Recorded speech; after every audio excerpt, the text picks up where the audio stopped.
was the stream. Toward the hole, and Jackson throws it down! Look out! Put on the anti-gravity boots! That brings the crowd to their feet.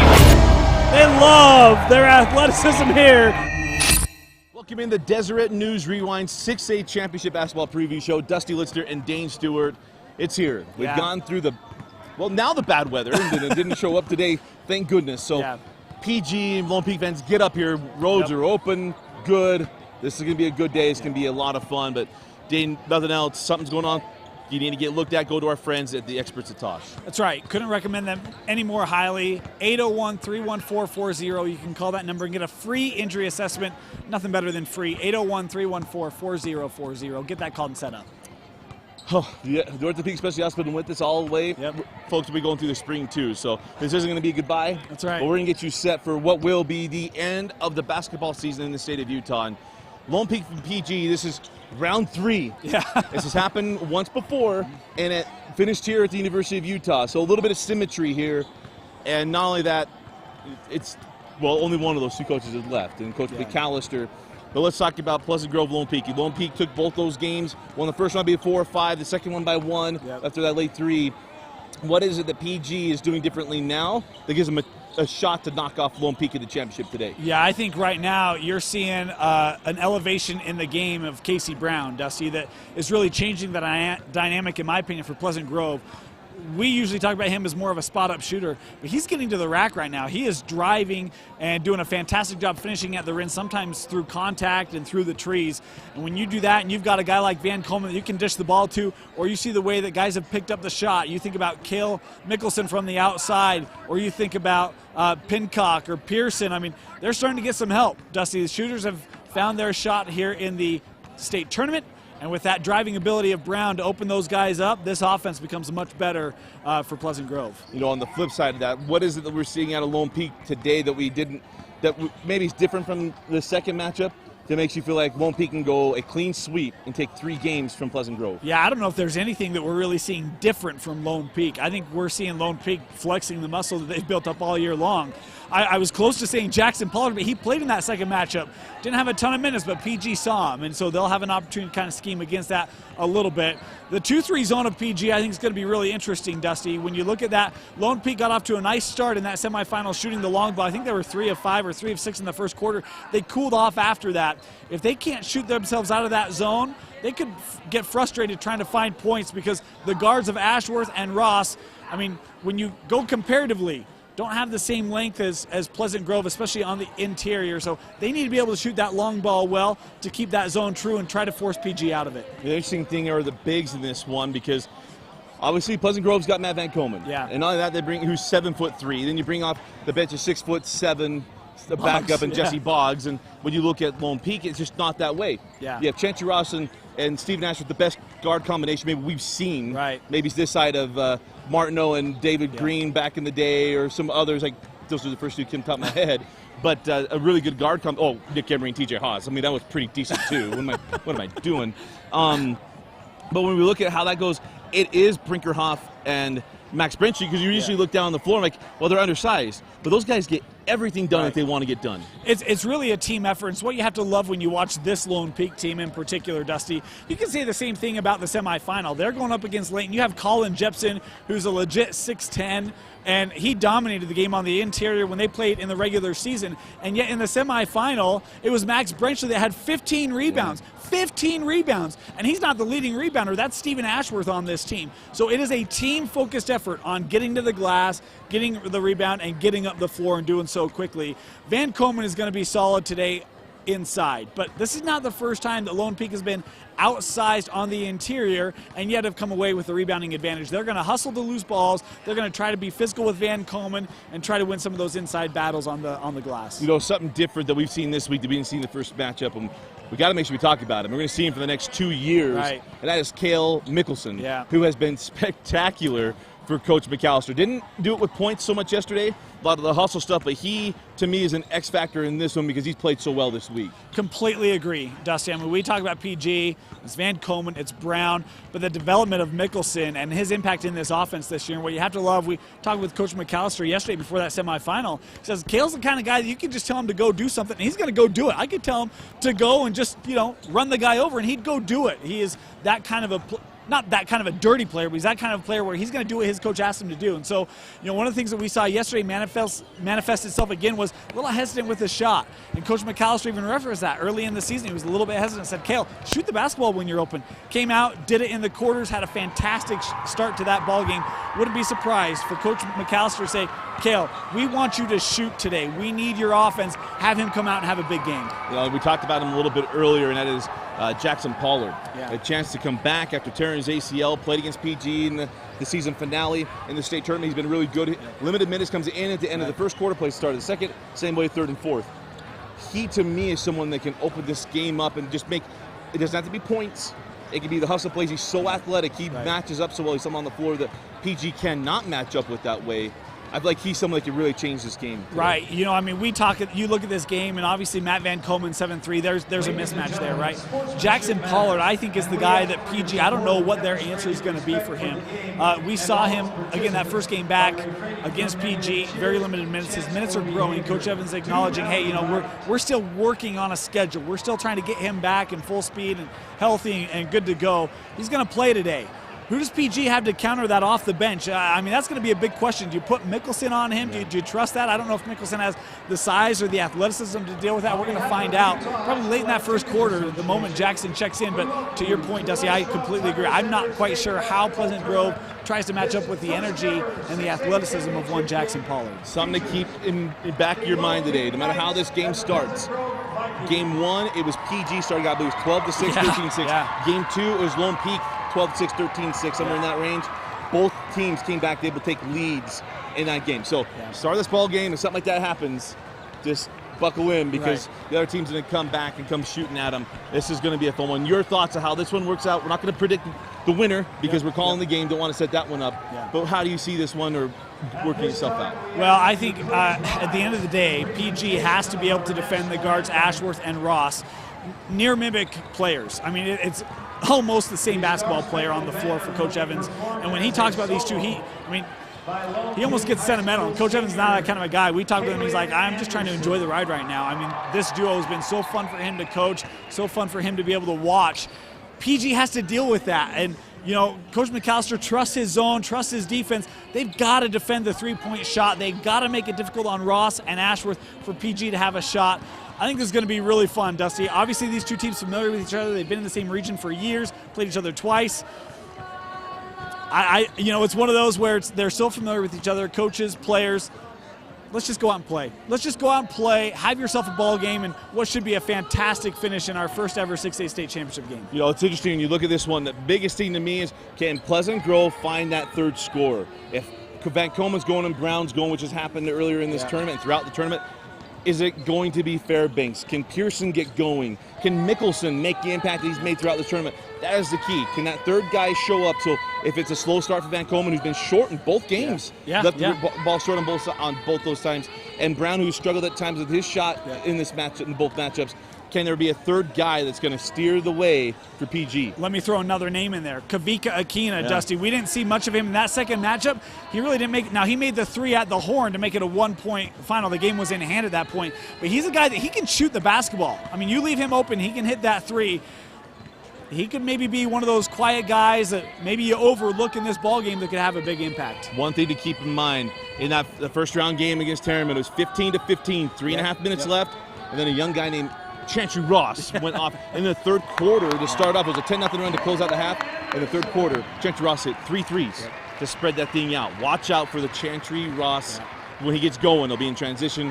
One of those buckets where something maybe controversial, non-call, tip out, all of a sudden Chantry Ross buries a three. Look out for those momentum shots. But yeah, he had 16 in the first half of the semi. Dusty, he's been phenomenal in this state tournament. This is going to be a good day. Good day. It's going to be a lot of fun. Join us on the stream, DeseretNews or live.ksl.com. We got you all day today. sit back and enjoy this one. This is going to be a lot of fun. And last games of the season, gearing us up for spring. For Vince Francis and Dane Stewart, I'm Dusty Litz. Thanks for joining us. Jump online right now, Deseret News on live.ksl.com, and join us for the 2018 6A State Championship game. This has been the Deseret News Rewind pregame show. For Vince Francis and Dane, I'm Dusty. Come join us online, Deseret News, live.ksl.com. Tyler Fairbanks, Kanoa Maldanola, Tim Nichols, Connor Adams, Derek Church, Oscar Renazindo, Jess Bodges. Get done through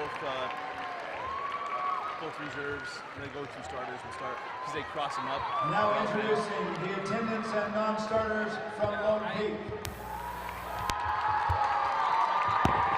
The managers, Tyson McCullough, Randon Bailey, Matt Wood.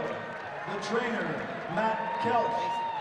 The assistant coaches, Rob Ross, Brendan Dayson, Kilii Naiha, Alan Bailey, Reed Bromley, Nate Austin, and Matt Cannon. The non-starters, Kaleo Bandeman, Malachi Mills, Connor Pay, Jackson Pollard, Sean Haskett, Jonas Evans, Noah Smithson,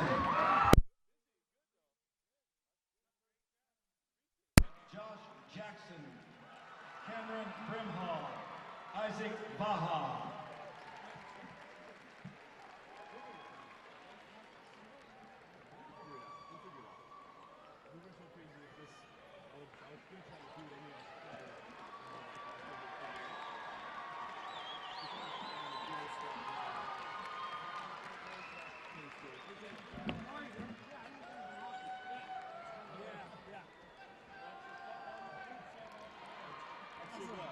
And now let's meet the starting lineups for the 6A championship game.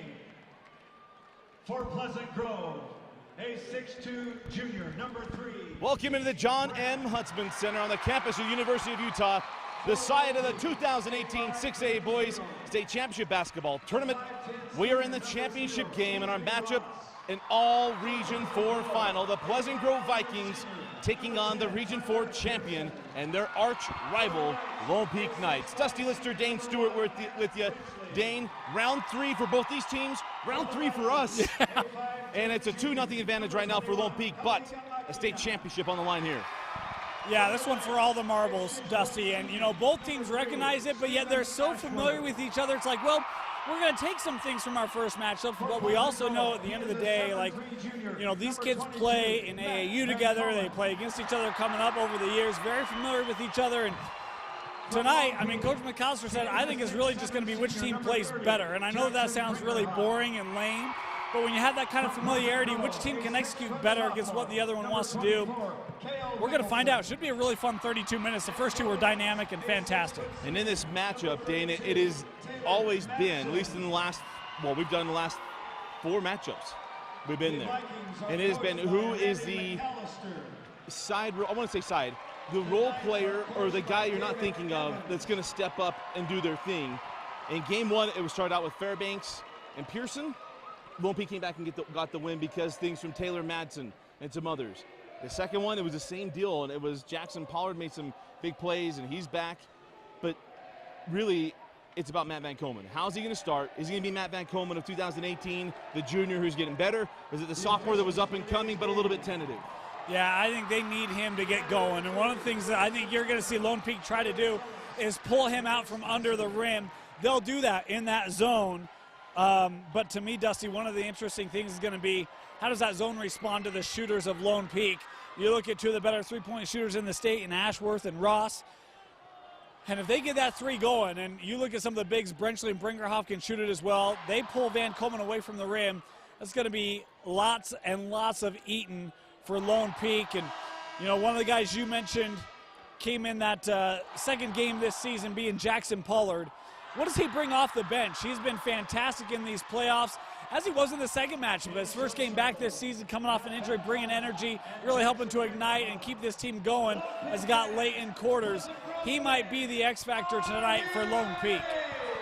It's Van Komen and Brinkerhoff into the circle. PG, Lone Peak, round 3.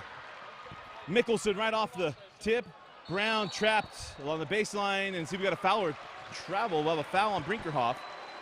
And that's how we start in the first 5 seconds. Yeah, and from the opening tip, Van Komen tipping ahead, trying to get an easy 2, and able to get the ball inside to Casey Brown, who's lived at the rim in this tournament, Dusty. It's a big focus of Coach Evans, how to stop number 3. He talked about that pregame. Inside of Van Komen. Matt jump hook over. Brinkerhoff can't get it. Brinkerhoff pulls down the rebound. Cookie down the floor we go with Stephen Ashworth. One of the things that Lone Peak was so impressive at, despite being undersized in that semi, was rebounding. They're going to have to be really strong on the glass again here tonight. Outside Ashworth. Future Aggie terminates in the corner. Up top now Chantry Ross. It's Ashworth, Ross, Madsen, Brenchley, and Brinkerhoff on the floor for Coach David Evans in his 3rd year at Lone Peak, his 2nd state championship appearance. Last year, lost the 5A championship game to Bingham. Looking to right that one as Ashworth with the first points. And it's 3-0 Lone Peak. Boy, great sign for Lone Peak when Ashworth shoots the basketball. He's had tough defensive assignments these last couple of rounds. I've really tried to take him away. Chantry Ross been able to step up. But Stephen Ashworth, to me, Dusty, is as good as they come. I love that play. Matt Van Komen, pick and roll, brought at one end, angled pass and a two-handed flush for the 7-3 Van Komen. The thing that makes him so good is his ability to get to the rim with his size on both ends of the floor, really, is a closeout here by Van Komen. But that pick and roll can be a real fantastic weapon for Coach McAllister. Up the floor with Casey Brown, lob inside of Van Komen, working on Brinkerhoff. Matt with the left hand short, and Brinkerhoff pulls down the rebound. You know, Dusty, you look at Matt Van Komen here at the U, he has been short on a lot of those jump hooks, and he was hitting those over the course of the season.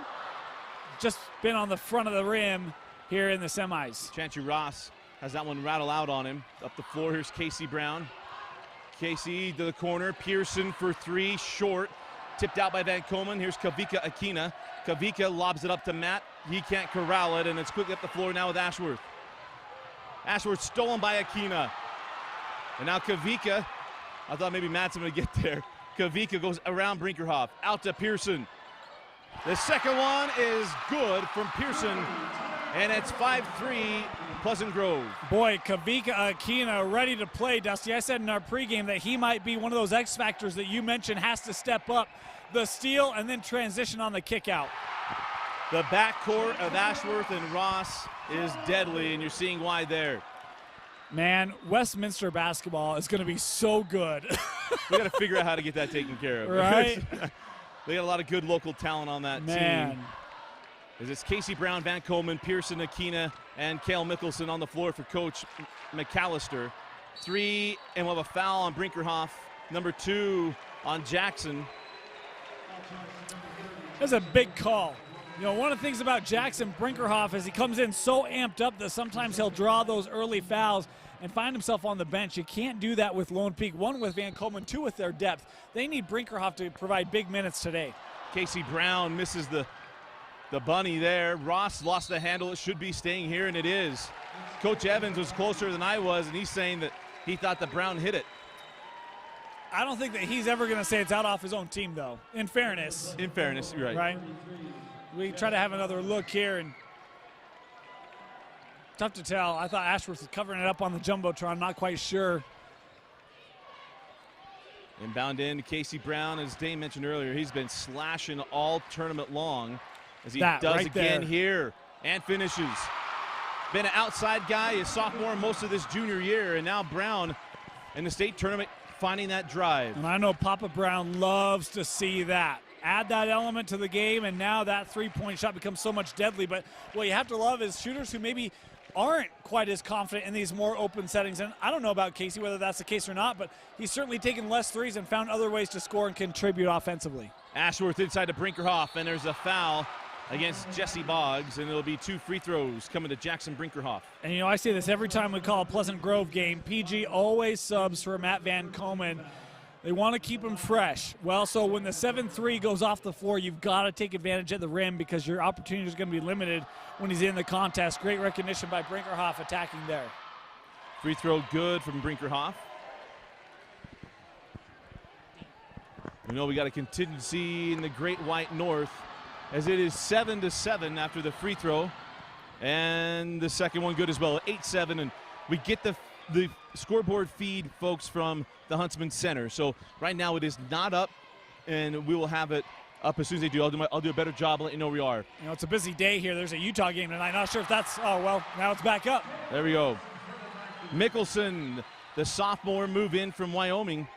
His second state championship game. He was a starter as a freshman up in Wyoming. Gets the bucket there, and it's 9-8 PG. Brenchley out to Ashworth, now Chantry Ross. Again, here's that 2-3 zone. You're going to see a lot of guys moving. It's very, very active. This is the most even start of the 3 games, Dane. Right. Game 1, it was PG, jumped out to a big lead. Game 2, it was Lone Peak. Madsen. And he misses. Taylor Madsen, 18 points in the 2 games, if I remember correctly, all in the third quarters of those games. Boggs sent up top Mickelson. Kale to the corner. Pearson can't hit the 3. And we'll see where the loose ball foul, if that goes against Mickelson or if it's on Boggs. I think it's going to be on Mickelson here on the rebound. No, it does go to Boggs. That Boggs got him across the head there. I thought they may have had Mickelson with an arm right in the back on the rebound. As trying to send it to break, officials now just seeing. Timeout on the floor. 3:24 remaining in the first quarter of the 6A championship. PG leads Lone Peak 9-8.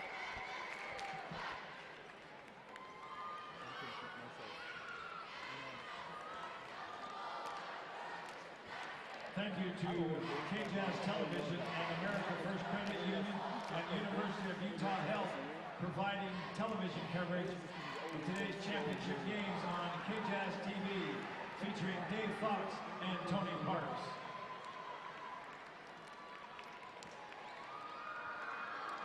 Also, today's game can be watched on replay anytime at live.ksl.com.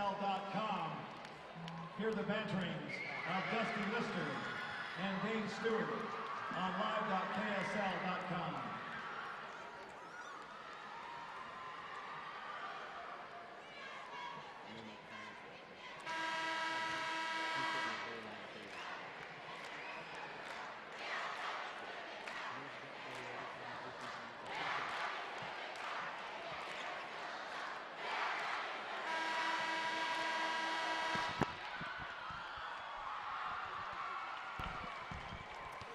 Serve your country and community while earning money for college. Up to $20,000 bonuses available.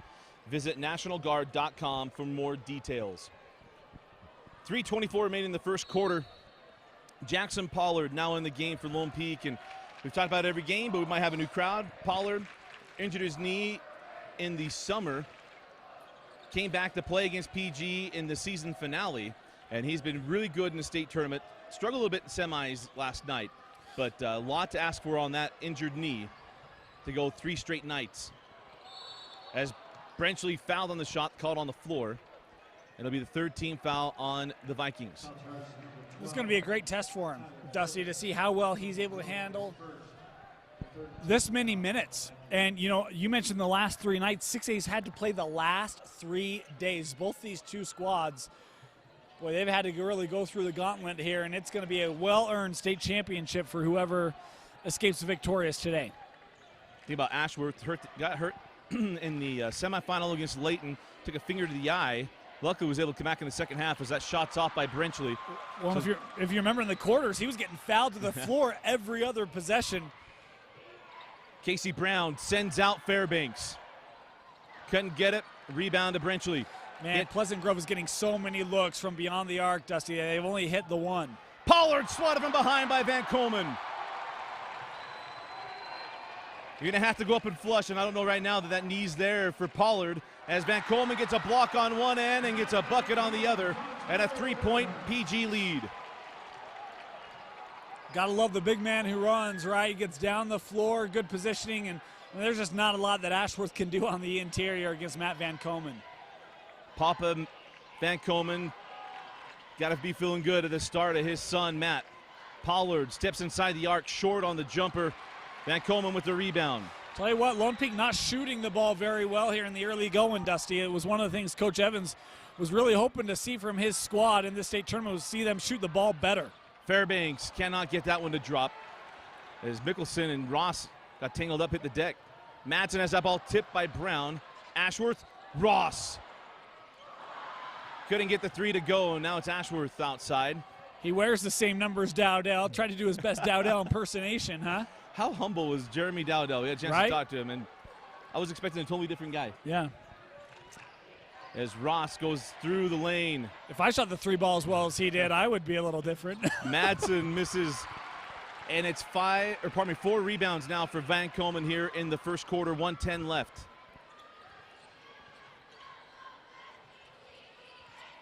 Fairbanks caught in the key, lobs up to Van Komen. Madsen's out, now we have 3 seconds. Van Komen got lost to where he was there. He cleared it and kind of resettled. Yeah. So off goes Brown, Aquina, and Mickelson as Maldonado, Pearson, and Pincock come on the floor for Coach McAllister. Up the floor with Stephen Ashworth. 50 seconds left in the quarter.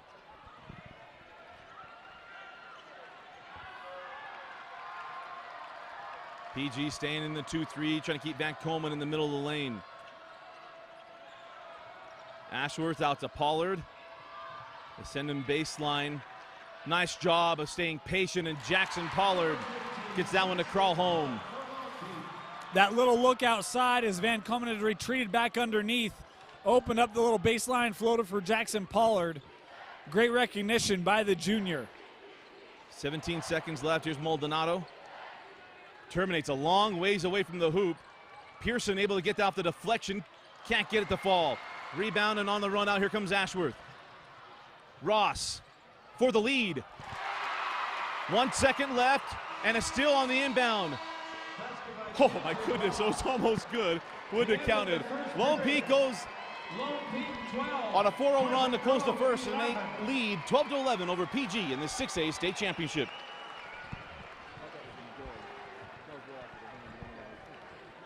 Ladies and gentlemen, at halftime once again today, we will be having our Fight for the Fight campaign.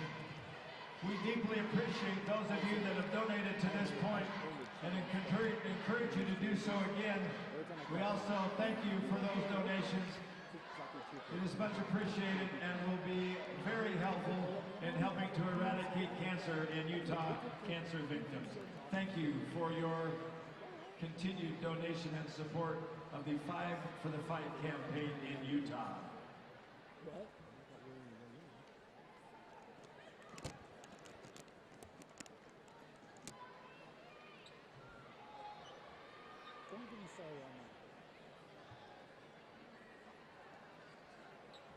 Attention academic all-staters, all academic all-state team members, please come to the tunnel. Academic all-staters, please report to the tunnel.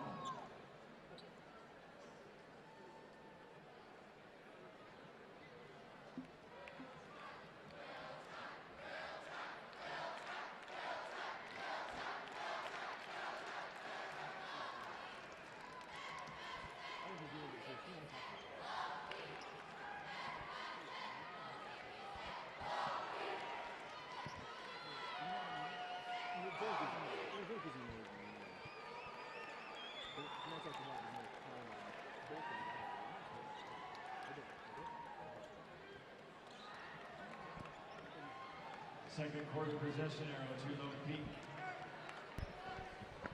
Need more money for education after high school? Visit NationalGuard.com to find out more information about the Montgomery GI Bill, state and federal tuition assistance, and student loan repayment opportunities.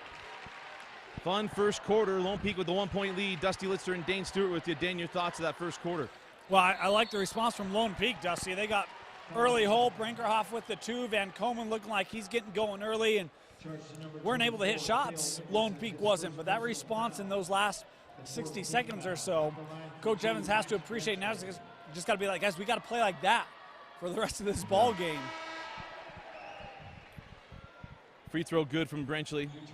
You know, we talked about Olympus in that last game. There were guys like, I mean, Olympus and Lone Peak are very similar in that the big guys are asked to do lots of things. They're very unselfish, and they show up every game. And Max Brenchley, we give him both, maybe not their complete due. We give them a lot, but they show up every game and do all kinds of things to help out Coach Evans. And the thing I think is really remarkable is that they do it against, I don't want to say against all odds, Dusty, but they have to go up against guys that are 6'10", 7'3", and yet you can argue that they have better performances in a lot of key areas for bigs. And so it's a lot of hard work, it's hustle, and it's really kind of the story of this Lone Peak team. Don't let anyone ever tell you you can't do something because of your size. Yeah. AKA Chantry Ross, right? Max Brenchley, Jackson Brinkerhoff, like all of these guys give Matt Van Komen, a 7'3" center, a lot of problems.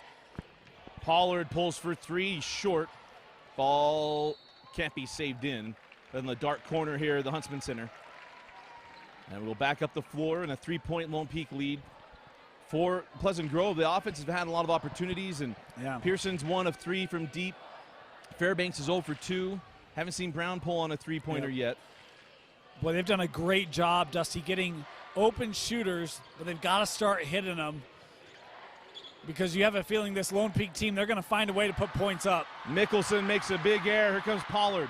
Sends out Ross back, Brenchley back to Ross. Nice job of PG getting back. Here comes Ashworth. Can't get that one to drop. And Kale Mickelson. It's going to be fun watching him for the next 2 years develop as he comes skying in for that rebound. Pearson can't get the three. Van Komen and Brenchley get tangled up going down, and we'll have a foul on the rebound. We'll see who it's on. Ross didn't like the call, so it's going to go on Brenchley as he got underneath him, and Van Komen got lucky not getting a retaliation and pulling him down. Nolan, the game 2, there was quite the Twitter banter about that kind of stuff, as Van Komen, that pass a little sharp. Ashworth, nice hands by Pearson, and it's out of bounds off of PG. You know, it's almost like, and it's the same way with Olympus, Dusty, you talked about in that 5A state championship, that they have kind of a similar view to them, how they play, but it's almost like the scene from the Mighty Ducks when it's 5-on-0. I mean, they get the basketball, and all of a sudden it's everybody just running down the floor. It's like, oh, boy. And it's Mickelson getting the block on Brenchley. We talk a lot about Kale Mickelson, Dusty. This is a great recovery, and I mean, he had a turnover down on the offensive end a couple possessions ago, races back, and is there defensively, there to get the rebound. And he's an absolute hustle player. Love what he does for PG. Pearson with the steal. Pollard and Brinkerhoff on the chase, and it's a foul to Jackson Pollard. It'll be putting Pearson at the line to shoot 2 free throws. You know, I'll tell you what, Pleasant Grove, Dusty, they've picked it up defensively. I mean, this is a Lone Peak team that doesn't commit a lot of turnovers, and yet Pleasant Grove is doing a really nice job today of getting extra possessions here in the first half of this ball game.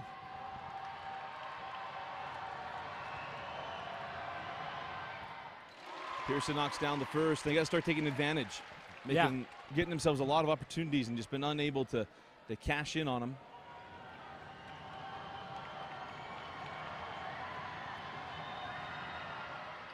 Pearson hits them both. 14-13. Up the floor. Here's Ross. Look at how high that zone is. I mean, these guards, just they can shoot. PG well aware of it, but boy, to try to take that away, playing really high in this 2-3. Ashworth sends over to Ross. Mickelson's got to be smart in that corner and not get caught. I was going to say the same thing. He comes out on the help, and you allow 3-point shots from the corner. And nearly another turnover is PG unable to get it there. It was a nice action there to get Van Komen to come down to the base to set up Brinkerhoff at the rim without a contest from Van Komen. PG fans wanting a foul on Pollard, didn't get it. Rebound to Casey Brown, and now numbers with the Vikings, and they're going to get that on Brown. Stephen Ashworth throws the head back and gets the benefit of the call. Well, you see on the replay, Brown has that arm fully extended almost on the backside of Ashworth, trying to get around him. I mean, you mentioned the head bob, and sometimes it's to point out, exactly what the offensive player is doing. PG fans don't like that, but when you see the replay, Dusty, I think it's the right call. I think it's a foul. I think it's more the reaction. I think that's what Coach McAllister said. You can't fall for that. But I think the foul was there. I think it was the head movement. Right, and again, that's – I don't think the officials were calling because of the head movement, but they see the head movement, and it draws attention to the play by Brown in that instance. Here's Ashworth. Has that one stolen. Got numbers. Can take advantage. Brown, no angle to get that pass off, and now the foul to Stephen Ashworth. As Brown had someone, I mean, that was a good job by Lone Peak taking the angle away.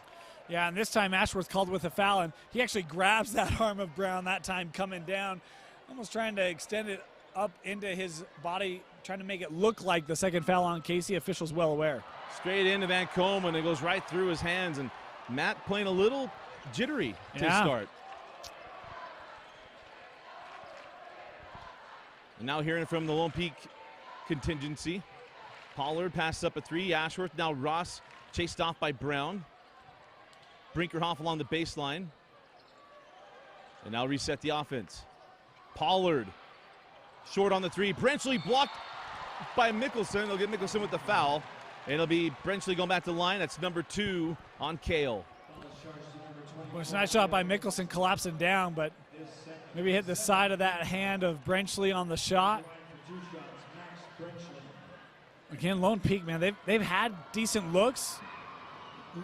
I think PG's been good defensively and had a lot of hands up trying to contest and defend, but man, Lone Peak has really struggled from the floor here in the first half. Pollard will go to the bench as Madsen comes back on. Mickelson goes to the bench as Brenchley goes 0 for 2. We've been sitting 14-13 for a while, Dane. 4:45 remaining in the half. How about this? In the first 2 ball games, both games, Dusty, Lone Peak went 16 of 25 from the line. How's that for a fun fact? Hashtag fun fact. Pincock in the corner. 2-point lead for PG. Lone Peak has not defended the 3, I would say, very well in this first half. And they're fortunate that PG hasn't been able to hit a lot of them. Can't leave these shooters open. They're going to make you pay eventually. Madsen give it up to Ashworth. Now Ross.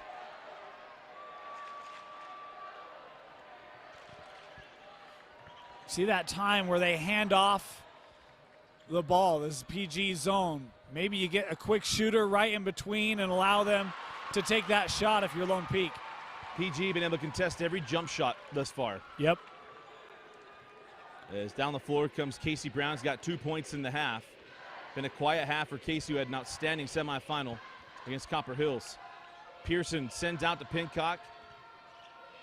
Now reset with Kavika Akina. Kavika drop it into Van Komen. Got to play straight up here for Brinkerhoff. Has 2 fouls. Nice job of repost. Van Komen cannot get the hook to drop. Last night it was left hand and right hand over Alfrey, and tonight struggling against Brinkerhoff and Brenchley. Well, you mentioned does a great job of sending the ball back out, get better positioning inside, and Van Komen with a missed opportunity. Send out Madsen for 3, and Madsen cannot find the range. Quick up the floor, here comes Akina. Kavika goes around Ashworth and it crawls home. And now a 4-point lead. Timeout, Coach Evans. 3:01 remaining in the half. PG 18, Lone Peak 14.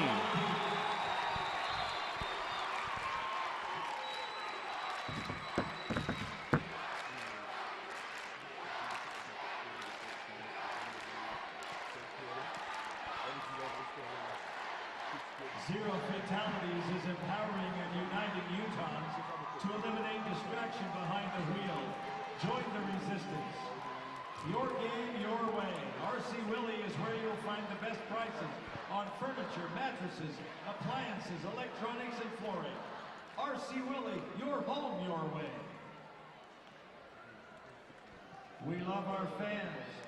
We love our players. We love those with cancer, which is why today we will dedicate time during halftime to those we love with cancer with a 5 for the Fight donation rush. Please prepare for our Miracle Minute at halftime. Get your $5 bills or any other cash or change ready to drop in the 5 for the Fight buckets during halftime. Look for cheerleaders from both schools during halftime today, and please give generously.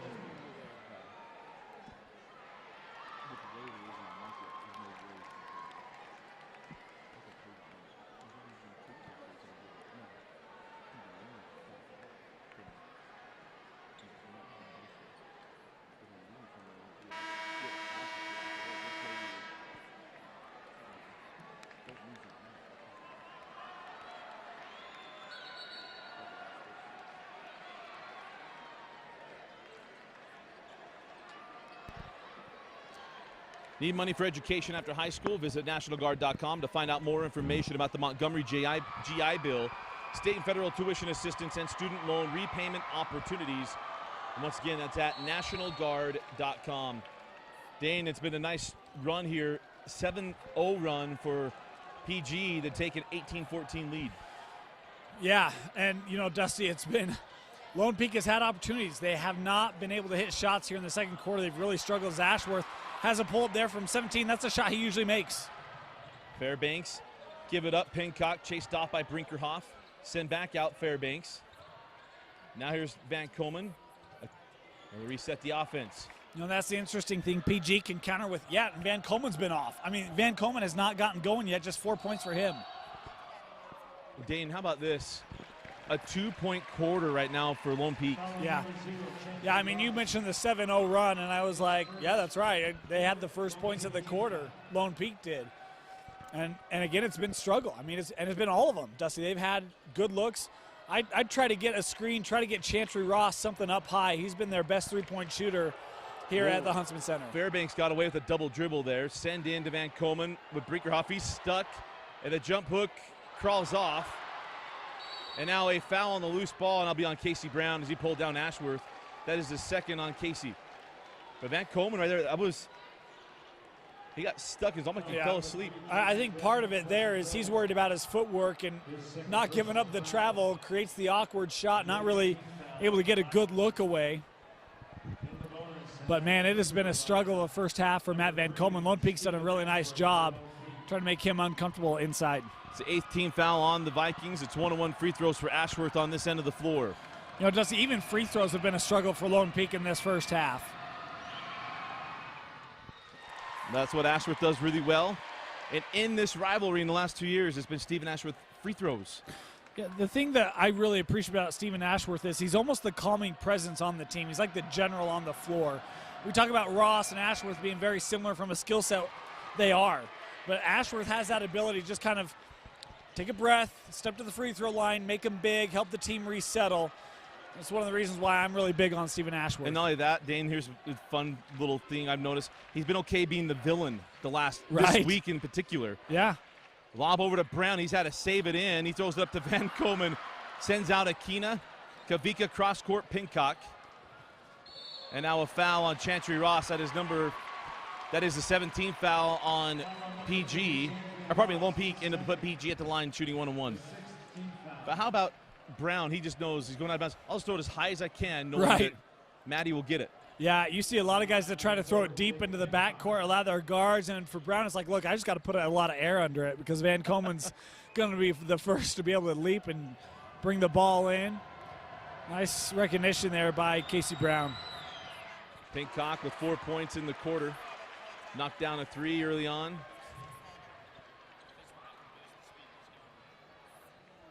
And now up by 3 is Pleasant Grove. They got one more.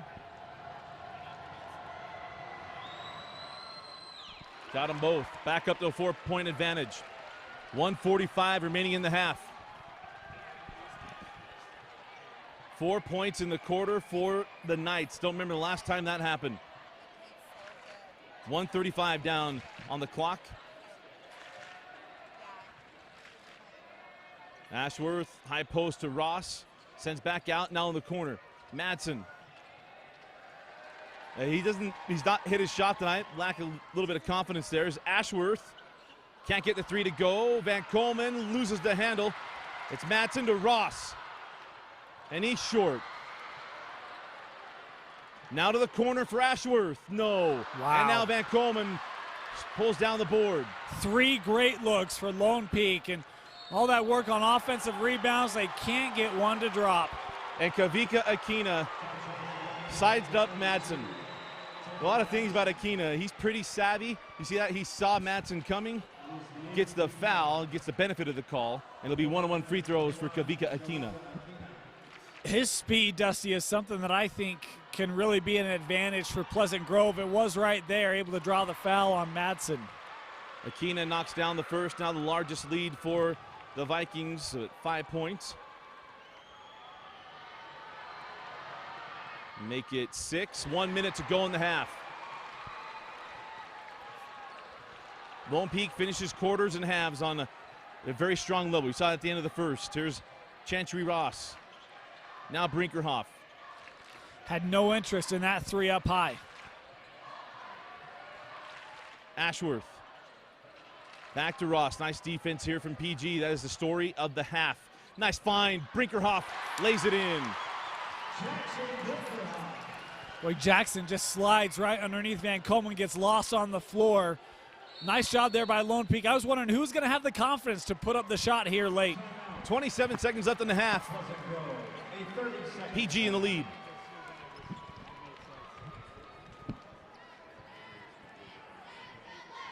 Today's game balls are being provided by Wilson.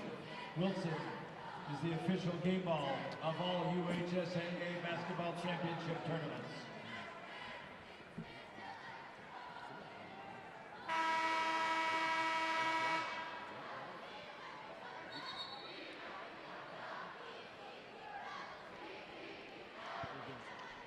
Thank you to the Deseret News for being the title sponsor for the Academic All-State Award, which will be presented at halftime.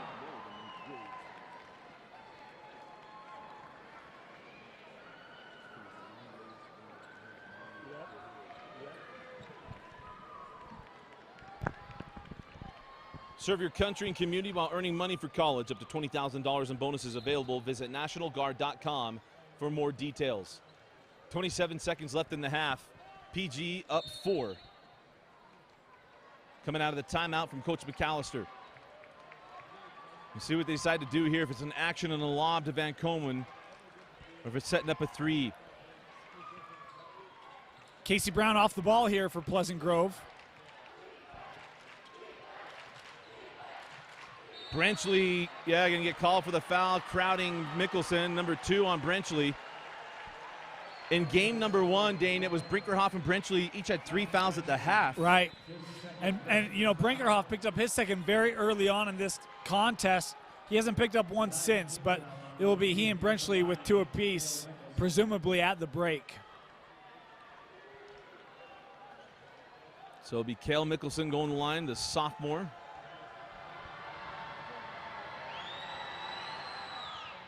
Lips out the free throw. Quick up the floor, here comes Ashworth. Chantry Ross for 3. Short. Brenchley with the putback won't go. Out of bounds at the horn. Going to the locker rooms, it's Pleasant Grove with a 4-point lead. They lead Lone Peak 22-18. You're watching the 2018 6A Boys State Championship basketball game on Deseret News and live.ksl.com.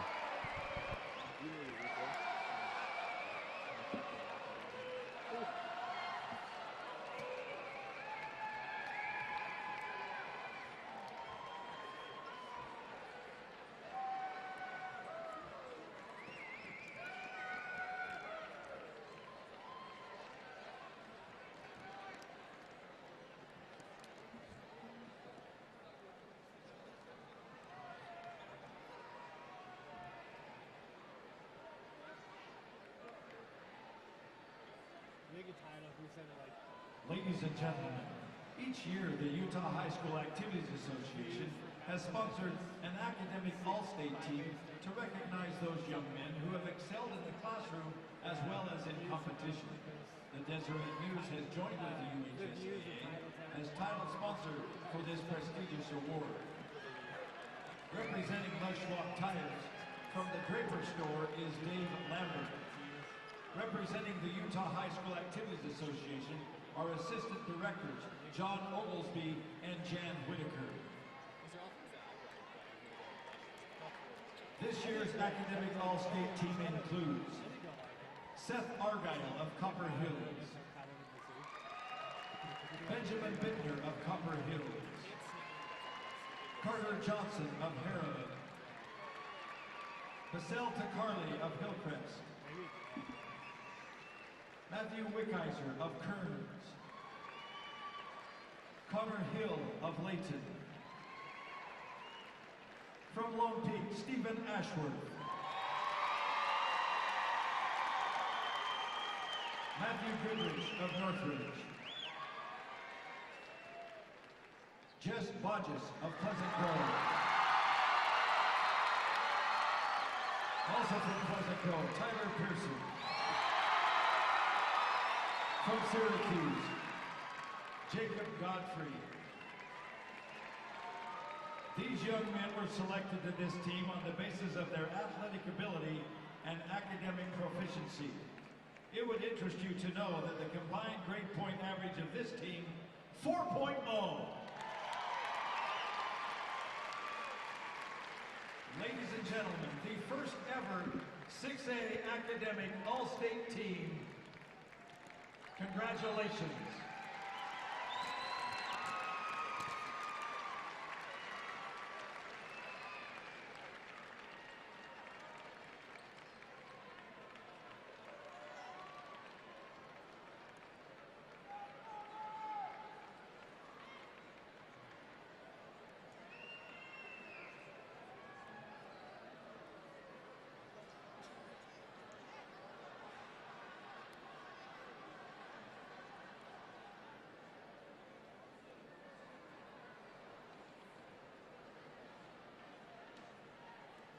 Ladies and gentlemen, welcome to the floor, the Lone Peak cheerleaders.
for the America First Credit Union Shootout.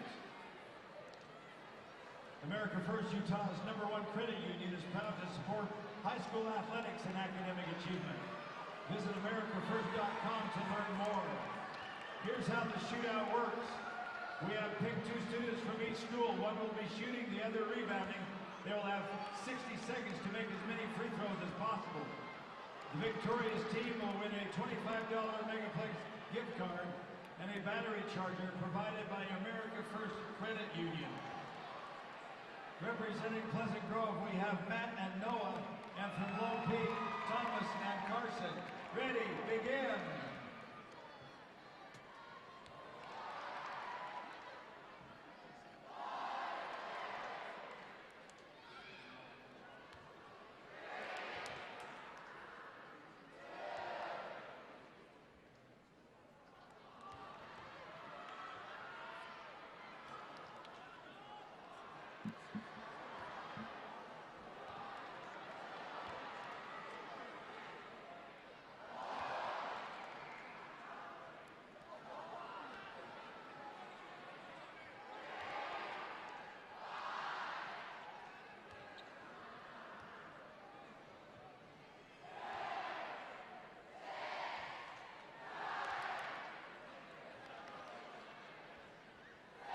Seconds. 5, 4, 3, 2, 1. That's time.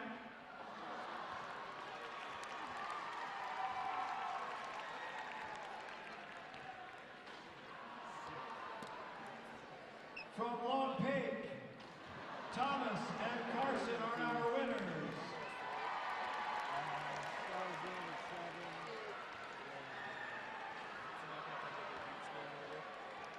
He must be a football player.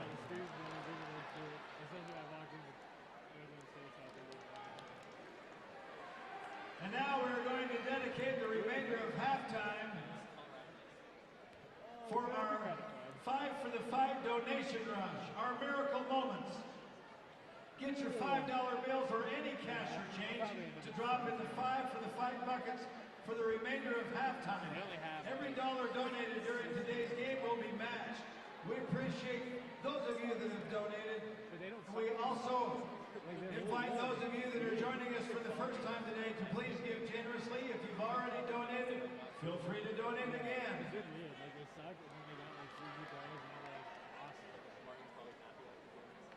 Yes. Yeah, he's always happy. He's always been really chill. Yeah. Yeah, whatever he says, he's always talking.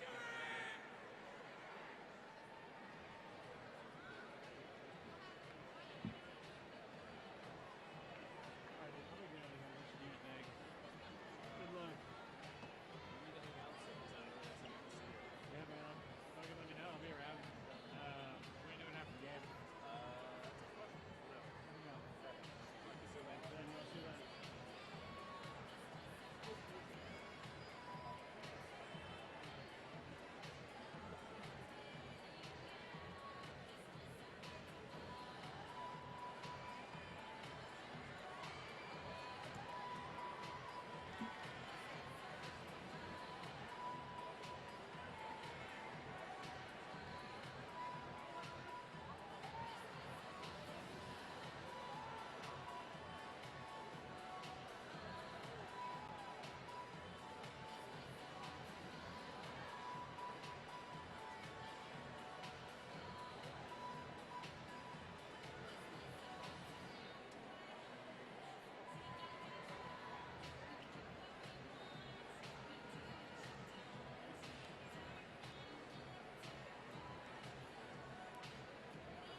Welcome to returning Lone Peak Knights.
welcome Pleasant Grove back to the floor.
Third quarter possession arrow to Pleasant Grove.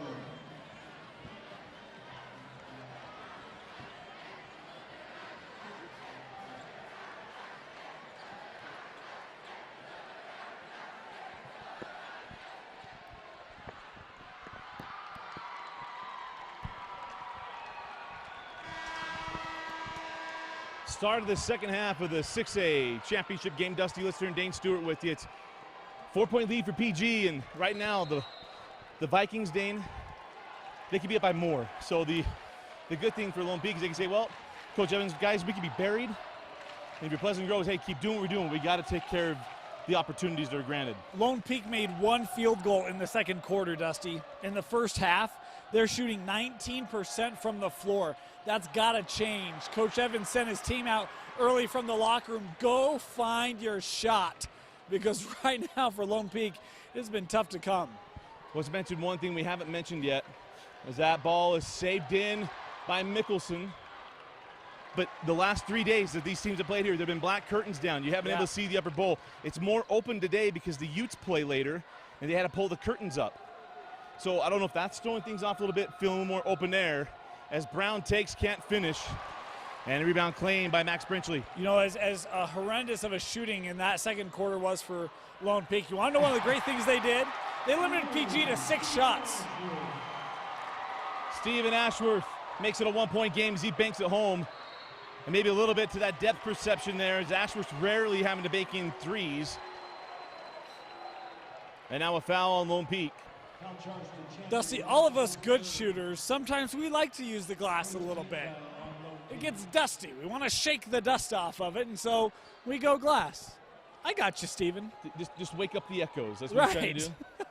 Here comes Van Coleman. Nice move, left hand, and got it. Matt Van Coleman's now 3 of 10 from the field, Dane. And that's the thing, right? So as much as we can talk about Lone Peak shooting struggles, Matt Van Coleman can say, hey, remember me? Because he has not shot the ball well in this championship game. Casey Brown back rims his first 3-point attempt.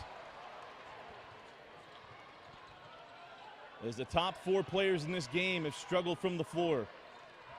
On this end of the floor, Ashworth hit that 3. That makes him 2 of 7 from the field. Chantry Ross, 2 of 6. As Brinkerhoff has that 3 lip out. And Brenchley tips it in, and that's Brenchley, first field goal of the game. And that's what happens, right? So Brinkerhoff comes out, takes that 3. Van Komen has to come out and defend. The rebound left there for Brenchley to tip in. Great job. Van Komen, left hand too strong. Lone Peak looking for the lead. Brenchley from the junction. 25-24 Knights. It was a 7-2 run by PG to start the second quarter. 7-2 by Lone Peak to retake the lead. Timeout, Coach McAllister. 5:38 remaining in the third. Lone Peak 25, Pleasant Grove 24.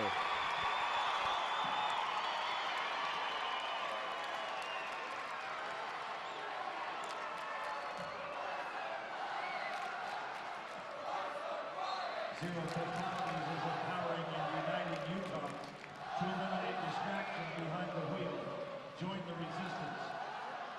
Your game, your way. RC Willie is where you'll find the best prices on furniture, mattresses, appliances, electronics, and flooring. RC Willie, your home, your way.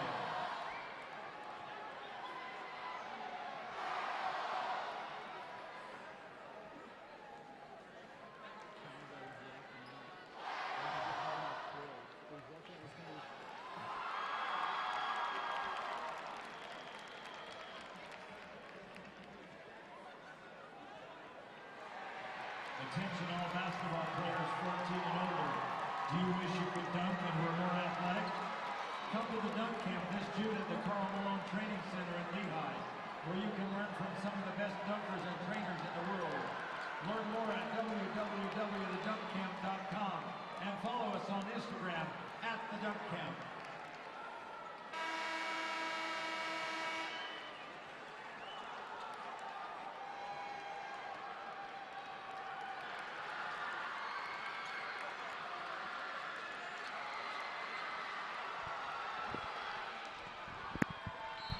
.538 remaining in the third quarter. Great start for the Lone Peak Knights. They reclaim the lead 25-24. Here's Casey Brown. Casey hard to the rim, and he's fouled, and it'll be Brown going to the line to shoot 2 free throws. And it's on Chantry Ross. That's number 3 on Chantry. Boy, thought maybe would have been the foul on Brinkerhoff. I thought he came over the back of Brown, but they got Ross before that. And one of those where if I'm Chantry, I'm raising that hand, right? Like you want to keep Brinkerhoff protected from picking up his third. Can Brown find his shooting stroke? Rattles home the first free throw. But what that does for the guards of Pleasant Grove is Ross is probably the best I've seen our years covering. Knifing in on that steal, just that clean as he catches that angle and able to jump in front. Going to take that away from him because he's got to be smart. Coach Evans does not want to lose him down the stretch as PG reclaims the lead 26-25. You know, they bring in Boggs here about that same point they did in the first quarter. And, you know, I like the idea of getting Brown driving to the rim. It's what they've done all tournament long. It's been good offense for Pleasant Grove. That's how they come out of the timeout. And a block from Boggs. Brown has that one tipped by Ross and will inbound near side with the Vikings. Man, depth here. Fantastic job by Boggs coming over on the block. You want to attack with Van Komen out. Now you got to deal with 33. Madsen now guarding Kavika Akina. Kavika give it off. Mickelson guarded by Brenchley. Ross guarding Pearson. Got to be smart. The 3 foul sends back up top to Casey Brown. Exactly what you just said. Arms high. Can't get any reach in. Nothing right now for Chantry Ross. Just tried to stop the basketball. Pearson on the drive. Send to the corner. Mickelson got around Brenchley. Short on the shot. Probably long. Rebound now in the hands of Ashworth. Brenchley. Easy 2. And the seesaw continues 27-26. It was interesting, Ross defensively that last time you saw it, he almost flinched like he wanted to reach around and then thought, oh, I can't. And then the loose ball. Ashworth able to run the floor, reward the big man Brenchley, who's had 6 points here in the third quarter for Lone Peak. The big starting to make an impact for the Knights. Akina, nice hedge there by Brinkerhoff. Akina to Mickelson, back up top Pearson. 4 minutes left in the third.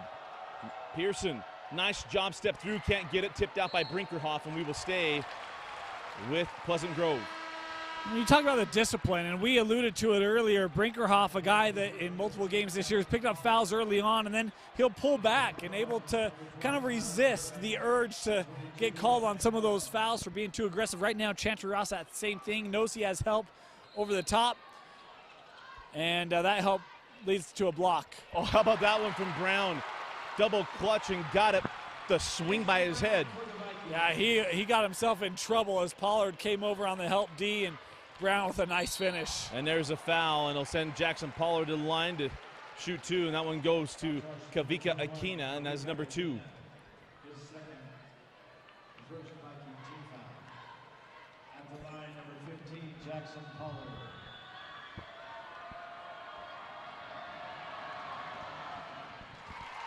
The first free throw is good.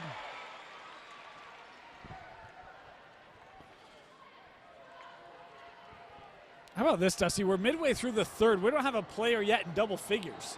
It's been a tough night shooting the basketball on both sides. Mentioned this is the third game in 3 days for both these teams. Now, granted, neither of them played overly close ball games. Right. But still, you can be 15 to 18 years old. That's really hard to do. Well, they still put up points. I mean, they're still running up and down the floor, and there's been a lot of reasons why to have tired legs out there tonight on both sides. Fairbanks to Van Coleman, a nice play by Pollard. As Van Coleman tried to kick that out. Mickelson, did he touch it? I think you're going to have to say he did. No, they're going to say he did not. And it's a topside official. We get a look on the Jumbotron here, see what we think. Oh, he no, missed. it. Great Good call. call. Great call by the official. We got your back. Actually, we'll have to thank the crew here working the Jumbotron to provide. Heard gasps from the Lone Peak squad like, oh, dang it. We're right. Fairbanks unable to hit, and opportunities continue to go by the wayside for Pleasant Grove. Can Lone Peak make them pay? Brinkerhoff from the corner. And he rubs some 3-bomb as he goes down to the other end. Boy, a big made shot, Dusty. I mean, you just feel like these two teams, they're capable of putting points up. Today they've struggled, but we see the offense execute better over the last 10 minutes. If not, shots like that are going to be incredibly impactful. Brown down the lane, send out Fairbanks. Can't get it, tipped up, no. Still alive, Van Coleman has it. Jump hook, stuck. And Brinkerhoff pulls down the rebound, and Lone Peak looking for their largest lead. Pollard. Blocked from behind by Van Coleman, and it'll get Van Coleman with the block, and it'll be, foul. It'll be Pollard going to line to shoot 2. Boy, Jackson Pollard right now making Matt Van Coleman work. Boy, a lot of basketball coming over there by Van Coleman as we just had a look at the replay.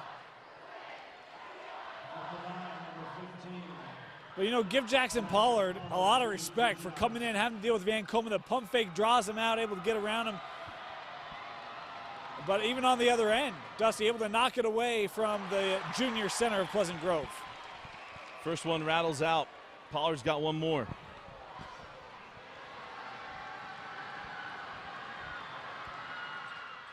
And he's short, and the rebound grabbed by Van Coleman. 10 boards.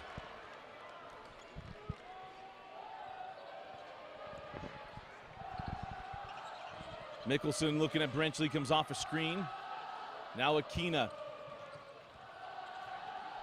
Kavika comes off the screen. Float it. Tough shot and missed opportunity once again. 1:45 left in the third. You know, those lobs for Van Coleman, we haven't seen them a ton, and that's where I would go right now for Pleasant Grove. Outside Brenchley in the corner. Brinkerhoff. Back rimmed, and the rebound grabbed by Brown, and now on the push. He's got Fairbanks on the left. Casey, no contact. Misses on the shot, quickly on the run. Ashworth, give it up Brenchley. Brenchley into Akina. Charge, wipe off the bucket, going the other way. I thought she was getting ready to drop the hammer for the and one, Dusty.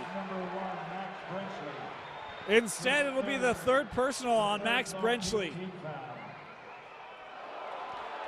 Boy, Van Komen maybe sliding a little bit late there as we just have an opportunity at the replay here.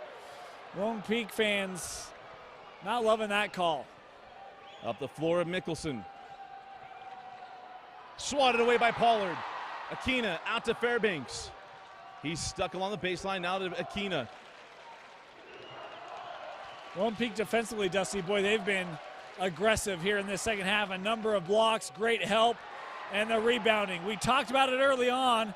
The rebounding been impressive tonight for the Knights. 50 seconds to go. Ashworth into the corner. Madsen. Taylor down the baseline. Got it over Van Komen and then gets the foul. Taylor Madsen going to the line for the three-point play. He is becoming a Viking slayer. Dusty, he was the guy that got the game going in that first matchup, and this time the corner three, the quick closeout, allow the baseline, and Madsen drawing the contact from Van Komen, and the Lone Peak Knights putting on a run here to close out the third quarter. Free throws off the mark, and that goes off of Van Komen. Lone Peak basketball with 38 seconds left. Guess who was on his back? Jackson Pollard once again. Got nothing to lose. Final game of the year. Hands off to Ashworth, 35 seconds to go. That's because they left it all on the field. Is that the right? That's what I was going for. Yeah. 26 seconds to go. Remember, no shot clock in Utah high school basketball. And I'm a proponent of a 35-second shot clock, so I'm not too bad at the 38 seconds. Down to 15. See what the Knights set up here. 8 seconds. Ashworth off the double screen. Madsen, Pollard. Short on the three, out of bounds off of Pleasant Grove. Just under a second remaining. It'll be Lone Peak ball for the lob or a catch and shoot. In matchup one, it was Lone Peak 28-11 third quarter. It's been 16-6 here in the state championship. Quickly into Brinkerhoff, nobody looking. Jackson Brinkerhoff at the horn. The third quarter ends the way the first did. A Lone Peak bucket, 18-6 lead in the third quarter from Lone Peak gives them a 36-28 lead heading to the final quarter of the season. Pleasant Grove 28.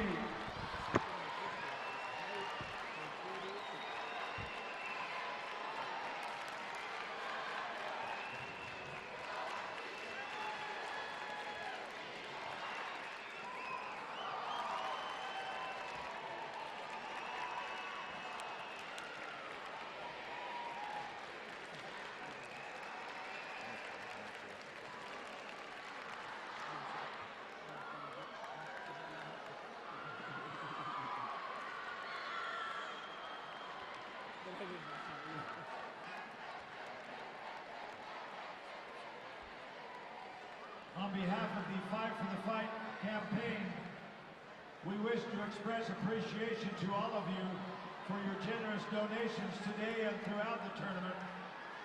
Our Fight for the Fight donation rush has been a huge success. Thank you to all of you, the fans, for making it a successful event here at the championship basketball tournament.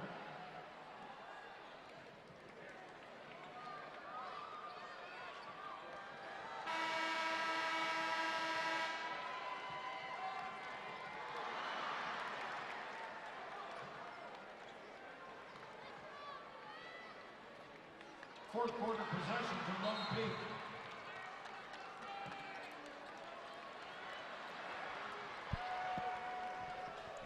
Need money for education after high school? Visit NationalGuard.com to find out more information about the Montgomery GI Bill, state and federal tuition assistance, and student loan repayment opportunities. Again, that's at NationalGuard.com. Both matchups staying. It's been the third quarter that has separated Lone Peak from Pleasant Grove, and no difference, or the same thing here in the championship game. Yeah, Brenchley and Brinkerhoff combined for 11 points for the Lone Peak Knights in the third, and a big bucket with 8.8 seconds left on the clock. Lone Peak able to execute to make it an 8-point lead. Taylor Madsen with the lay-in.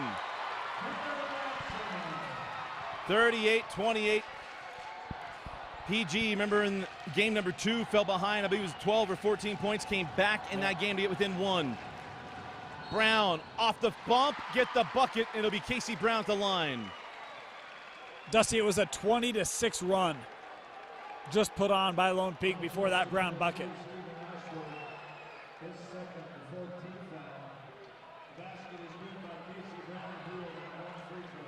And this is the guy that they need to get going. You know, talking with Coach Evans before the game, he said, look, I mean, Matt's obviously big, and we're going to try to be physical on him, but we've got to deal with Casey Brown. Dusty, he has led Pleasant Grove in 2 of their 3 playoff games in scoring in this tournament. And right now, he's only got 9 points, 3 of them coming right there. And he's got turned on here in the 4th quarter. Ashworth over to Madsen. Nice defense there by Mickelson. Up top now, Ashworth holding on for the screen with Brinkerhoff. Try to get Van Komen away from the hoop. Pollard. Now Brinkerhoff. Madsen along the baseline, cut off by Fairbanks.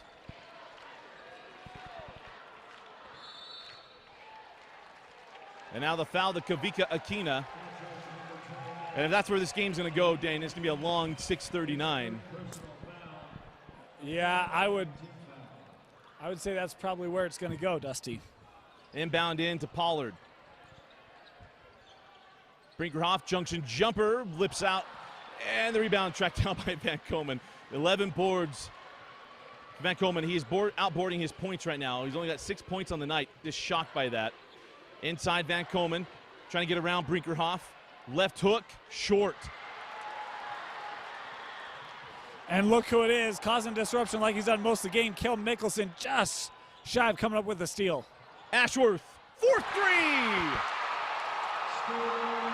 Stephen Ashworth push it back up to 10. Our first score in double figures with 6 minutes left. It's Stephen Ashworth off the 3. That's Brown, a tough shot. Brown working on Pollard. Duck under, sends out to Fairbanks. Now Mickelson. Mickelson held up Brenchley with the block, and now it's Madsen with the loose ball. Mickelson needs to keep going. Yeah. He keeps going. He goes right to the rim. A good defense by Brenchley.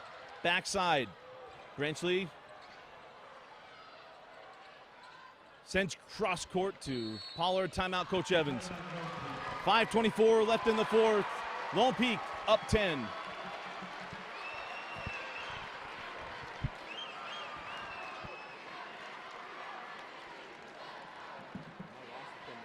Thank you to KJAS Television, providing live coverage of the championship game today, made possible by America First Credit Union and University of Utah Health. He's completely manipulating the comment. And it creates all sorts of legs for them.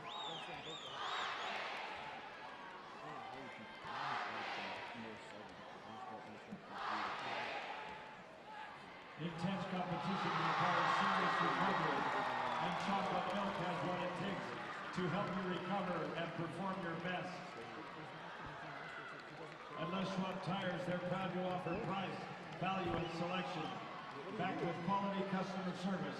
When you drive in, they come running. Les Schwab, they want and welcome your business.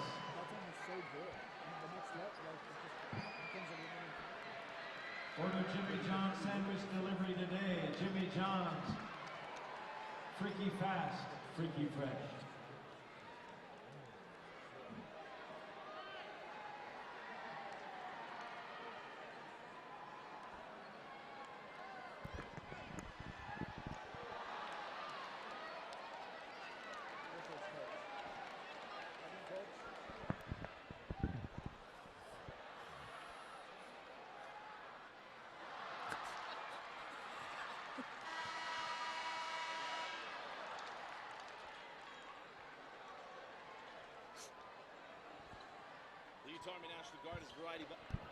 The Utah National Guard has a variety of opportunities to learn new skills, languages, and trades. Visit nationalguard.com for more information. Chantry Ross checks back in during that timeout, and Dane, Lone Peak's we're sitting in a situation where Lone Peak can blow this thing up here in the last 5:15. You got to be real careful. Brinkerhoff just went off the floor. Pollard still in. He has been the disruptor for Lone Peak tonight. Is Van Komen going to catch a breather here for the stretch run? Small lineup on for Coach McAllister. Remember, Lone Peak had a big lead in the fourth quarter last year. Charge.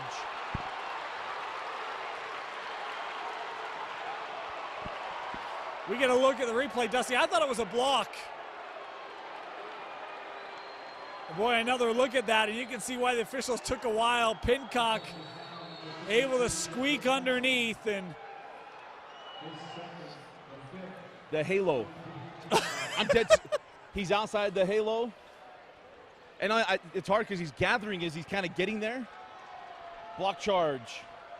I'll say this. 2 of them been called the exact same way. that fair. Totally fair. Van Coleman going against Brenchley. Got to get going. He's long on the hook, and Pollard pulls down the rebound. Jackson, coast to coast, and a foul before. I'm going to call it on the shot. Van Coleman with the block, and it'll be Pollard at the line. You know, the interesting thing, Dusty, that was the 4th foul on Chantry Ross. So big. I mean, he just came back in the ball game, right? And we're talking about, oh boy, does that maybe give him, shooter's touch with the way that Lone Peak's been able to open up PG here in the second half. Ross still in the ball game. He's got to be incredibly intelligent with the decisions he makes on the floor. Pollard knocks down the first. Got one more. 11-point game.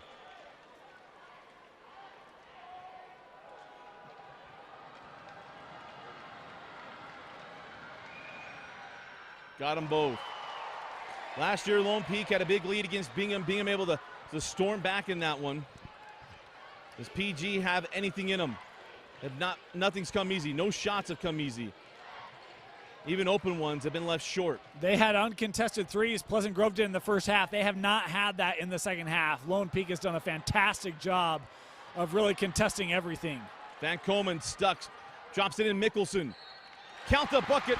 Mickelson will go to the line. Boy, if you're Pollard, you're collapsing down, trying to help, just stay straight up. No reason to take the swipe on the play. Well, I don't know that he hit him. Might have been a swing and a miss there from Pollard.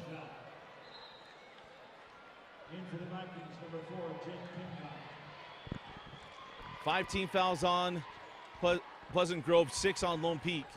Those will be big down the stretch. Van Coleman comes off the floor for Pincock as Mickelson completes a 3-point play, 11-point game. Pardon me, 9-point game. Pleasant Grove, look at where they're extended now. I mean, they're going to be active all over the floor defensively, trying to create steals here as we are past the midway point of the fourth. Madsen to Pollard. Count the bucket. Jackson Pollard +1. Dusty, I really think he's been the difference maker. What he has done to stretch away Van Coleman, and then his offense, 6 points in the second half for Jackson Pollard, 8 in the contest, and the junior feeling pretty doggone good for the Lone Peak Knights. Give Taylor Madsen credit. He recognized the trail. Yep. No angle taken by Pleasant Grove to take that away. Said, all right, you want to play follow the leader? Pollard goes right down the baseline, and a foul on Mickelson. Number 3 on Kale Mickelson. 3 points back on the board as Brown lays that one in. Game 2 is Casey Brown down the stretch and got things going to help close that down for Pleasant Grove. And a 1-point loss to close out the regular season. 3:25. Like it from Madsen. Yeah, he can shoot the 3, he can take the 3, but right now, clock in your favor. Not that we're going to stall, but while we're at it, let's just show a little patience. Chantry Ross can't complete it. He had been thinking about a block charge. Yep. Yeah, I mean, the way that's gone in this second half, and playing with 4 fouls, he's got to be super conscientious of his decisions. And Casey Brown doing his best Ryland Jones impression. Timeout, Coach McAllister. 46-38. Lone Peak, can they bring home a title? 3:04 left in the fourth.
Serve your country and community while earning money for college. Up to $20,000 in bonuses available. Visit nationalguard.com for more details. Dusty Litzter and Dane Stewart with you. And 3:04 left the fourth quarter, an 8-point lead for Lone Peak. And Dane, if you're Coach Evans, what is it you're trying to do? Well, you got to get back to stopping Casey Brown, Dusty. He was one of the focuses in the first half. He has 13 points, 11 of them coming since the break. Nice trap by Pleasant Grove. Timeout taken. We'll take it with him.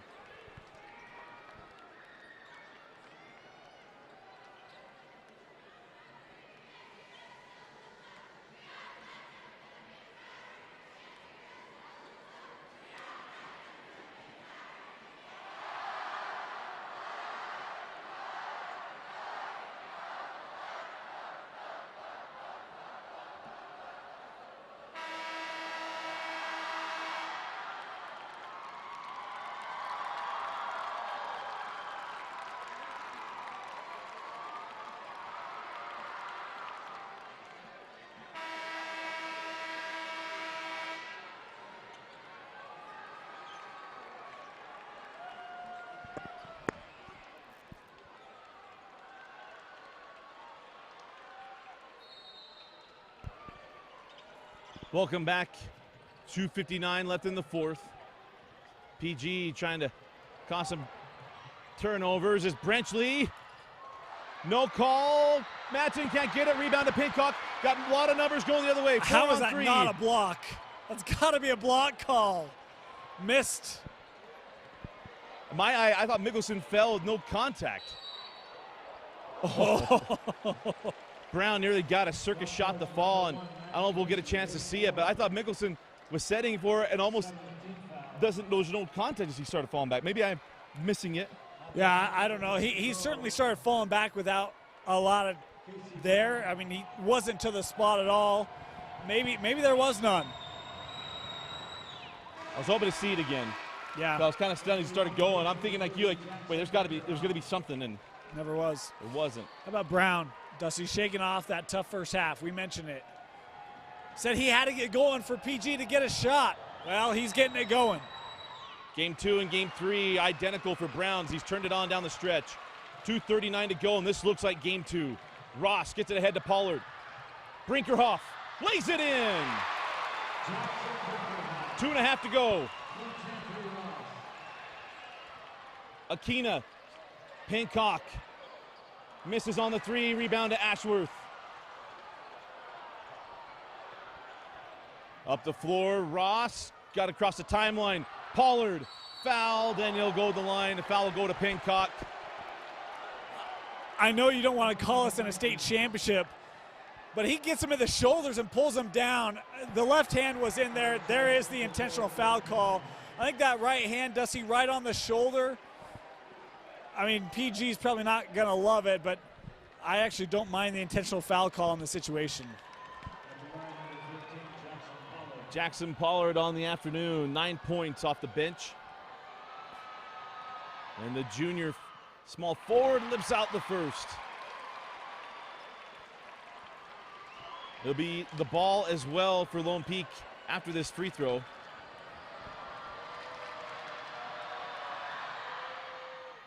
Splits him.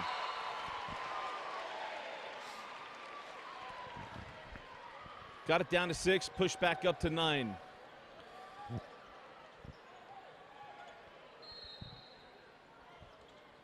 No one on the ball. Ashworth gets it into Ross. Pearson right there with him, and Coach McAllister's got to decide when he needs to extend this game. Here comes a trap to Ross. Chantry gets it back to Stephen Ashworth. Ashworth to Brinkerhoff. It crawls off, and Jackson Brinkerhoff will go to the line for 2 free throws as we go under 2 minutes to minute 59 left. You know, just you talk about extending the game. Make the argument. Lone Peak hasn't shot particularly well from the free throw line tonight. They've lost a lot of points at the line. And right now in a one-on-one situation, maybe you try to take advantage of that. As the foul on the shot, Brinkerhoff getting 2, but you see right there, again, a struggle for Lone Peak from 15. Second good. 10-point game, quickly ahead. Here's Pearson. Right at the rim, and it crawls home. Minute and 50 seconds left, 8-point lead for Lone Peak. Got to give it to Pleasant Grove. They've done a great job on the inbounds. One timeout remaining for Lone Peak after this one. 1:47 left in the fourth, 8-point lead for Lone Peak.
.147 left in the 6A championship. Lone Peak looking to get their first title since they got it here against Pleasant Grove in 2014. Branchley gets it in to Brinkerhoff. And Pollard just hauled that one in, and now the foul comes. And it'll go to Casey Brown. I believe that'll be number 4 on Brown.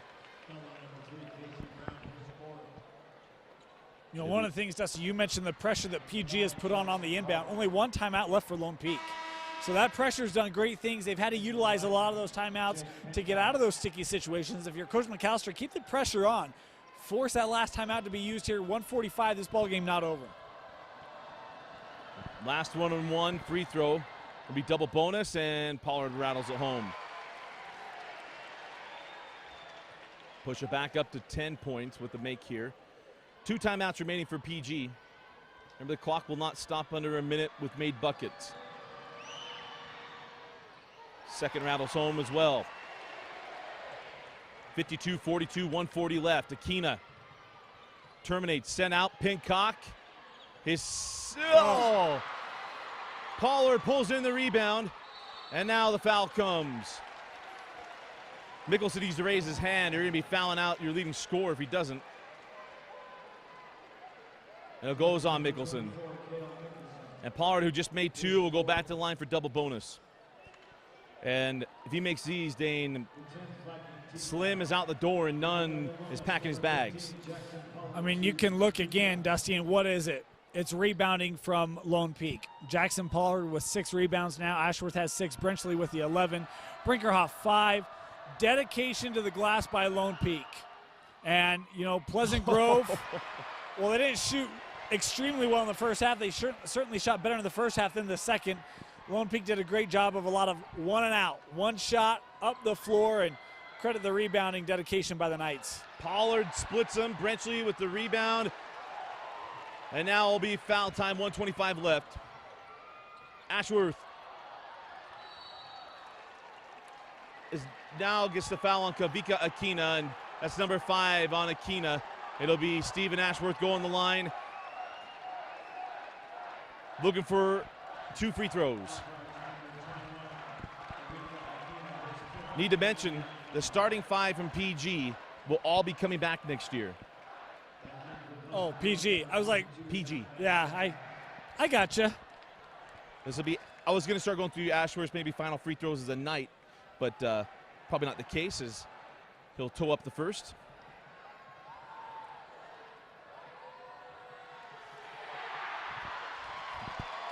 And he shoots through the student section with the Utah State chant. Man to my right started the whole thing. As Ashworth gets them both. 55-42, Lone Peak looking to take home a state championship for the first time in a long time to Alpine. That one got away from Pearson. Nothing even 7'3" Matt Van Komen could do to get to that one. You had a lot of PG fans rolling your eyes at that comment. You don't know long time.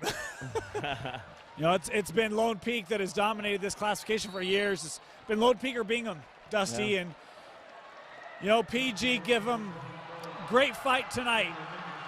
Led this ball game at half, but in the second half it was the Lone Peak Knights, and not sure if it's the result of last year, that loss in the championship game, but this senior group for the Lone Peak Knights, Dusty, really put it together when they needed to and just made more plays late. Let's take you through the run for Lone Peak. 2005 with Jackson Emery win a 4A state championship. They moved to 5A, win in 2007, 2008. Go through a couple-year lull, 2011, 2012, 2013, 2014. Since then, Layton, Bingham, and now we move to 6A. And Lone Peak are going to be bringing home the first ever 6A championship in Utah high school basketball history. Maldonado throws up top to Pearson, and Brown for three, won't go, and a rebound to Brenchley. And we'll see if PG fouls or let this one go out. And a good year for Coach McAllister and the Pleasant Grove Vikings. Fed all year long. They were the second best team in 6A, as Ashworth or possibly his final field goal as a Lone Peak Knight. But a great year for Coach Randy McAllister and Pleasant Grove. And you mentioned all the talent coming back, Dusty. This roster littered with juniors and sophomores. Next year is the year for Pleasant Grove. I mean, to me, they come in with the most experience, probably the most talent. And that's going to be the squad to really watch for in 6A. This PG group going to be, I think, ready. You know, Dusty, last year they lost in the semis. This year they lose in the championship. Is this what they need to prime them for a 2019 title? We'll find out. 10 years ago, I made mention of this earlier. It was Tyler Haas and the Lone Peak Knights that started a run in 2007, as I just went through the whole list of what they were able to accomplish from 2007 to 2014, 9 titles in 10 years. And it was a whole sophomore senior class that did not see a championship come back to Lone Peak. And now these seniors that thought maybe, oh my goodness, what if we don't get one? Well, they're gonna get one. As you see Brinkerhoff, Ashworth, Ross, Brenchley come off the floor, and they're gonna be going home as state champions at Lone Peak High School. Impressive, Dusty. I mean, when you run through that, just remarkable. And it's become the standard at Lone Peak. And for this group to get them back to that standard, a lot of work. They were the favorite at the beginning of the year. Dealing with that pressure, have not lost to a team in state all year long. PG put up a heck of a fight in all 3 matches, all 3 of them. But it's Lone Peak closing the door on this one. Max Brenchley leaves the floor with a big hug from Coach Evans, as he's been their coach their sophomore, junior, and senior years. And Coach Dave Evans, one of the good guys, a great story. Yep. Gonna claim his first state championship, and gotta feel good as that shot goes off and the countdown is on. The 2018 state champions, the Lone Peak Knights, claiming the first ever 6A state title. A 61-44 win over Pleasant Grove. Dane Stewart, our so delicious player of the game. You know, there's a lot of guys we could go with. Dusty had a double-double tonight, but to me it was Jackson Pollard, 13 points. I think he had 6 or 7 rebounds. Coming off the bench, he changed this game for PG in the second half. His offense was great. His defense was spectacular. Jackson Pollard, our so delicious player of the game. Coach McAllister and Pleasant Grove still looking for that first title. What a great job he has done building this program. A ton of talent all coming back. But for Coach Evans and Lone Peak, able to get over what happened a year ago and claim a state championship, a 17-point win. Congratulations to Coach Evans and the Knights, but congratulations as well to Pleasant Grove on a great tournament run, getting to the championship game. But today's the day of Lone Peak. For Vince Francis, Dane Stewart, I'm Dusty Lister. Thanks for joining us. Lone Peak, the 2017-18 6A Boys State Champions. Congratulations. So long, and thanks for watching on Deseret News and live.ksl.com.